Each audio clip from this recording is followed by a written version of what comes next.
हमने ना कोई दल बनाया है, ना हम उस दल के नेता हैं, ना हम अपना कहीं तस्वीर लगाते हैं।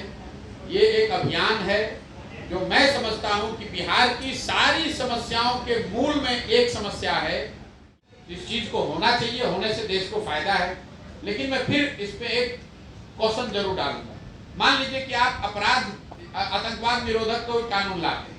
नमस्कार, आप देखना शुरू कर चुके हैं फर्स्ट लुक बिहार में। आपके साथ विवेक रंजन स्वराज के माध्यम से प्रशांत किशोर इन दिनों मुजफ्फरपुर में पद यात्रा कर रहे हैं। आपको बता दें कि यह पद यात्रा बिहार के कई जिलों में चलकर आज मुजफ्फरपुर पहुंची है और इस दौरान उन्होंने जो पद यात्रा के दौरान बिहार की जो समस्या देखी है उसको लेकर आज उन्होंने प्रेस वार्ता किया और अपने अनुभव को साझा है। इस दौरान उन्होंने बिहार सरकार के कई योजनाओं पर सवाल खड़ा किया, वही केंद्र सरकार के योजनाओं पर भी अंकुश लगाया और इस दौरान वन नेशन वन इलेक्शन का जो बात चल रहा है उसको लेकर भी उन्होंने अपना समर्थन दिया और कई सारी बातों को भी कहा। आइए पहले सुनिए प्रशांत किशोर क्या कुछ कह रहे हैं। आप इसमें कहीं पर भी मेरा एक फोटो भी दिखा दीजिए। पीके फॉर सीएम तो बहुत बड़ी बात है।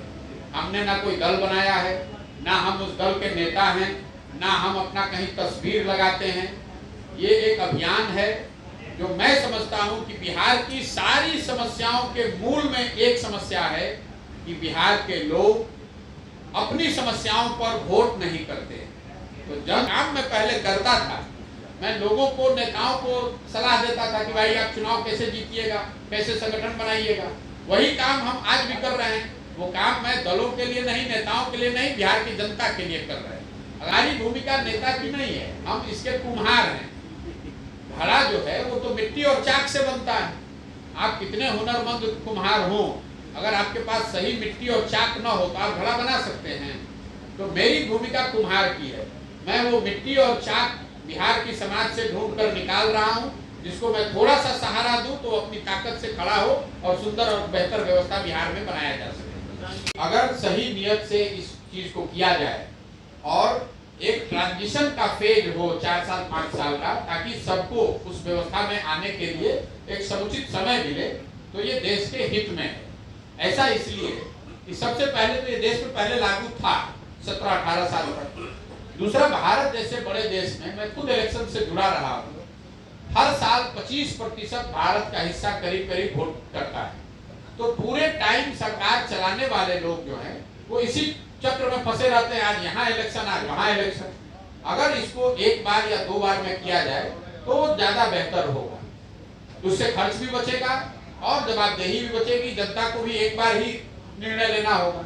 अब लेकिन चूंकि ये व्यवस्था 67 के बाद से करीब करीब 50 वर्षों से बन गई है, इसको ओवरनाइट अगर आप ट्रांजिशन करेंगे तो उसमें दिक्कत आ सकती है।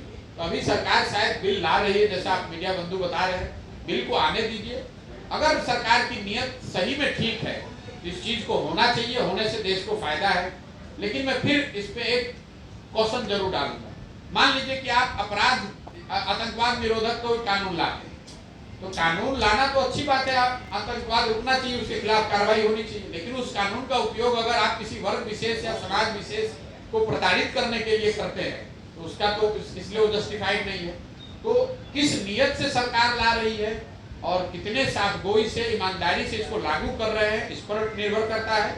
लेकिन मूलतः इलेक्शन हर रोज ना हो, हर साल ना होकर अगर एक बार में या 2 बार में होंगे तो उससे देश का, समाज का आर्थिक, सामाजिक, राजनीतिक फायदा है।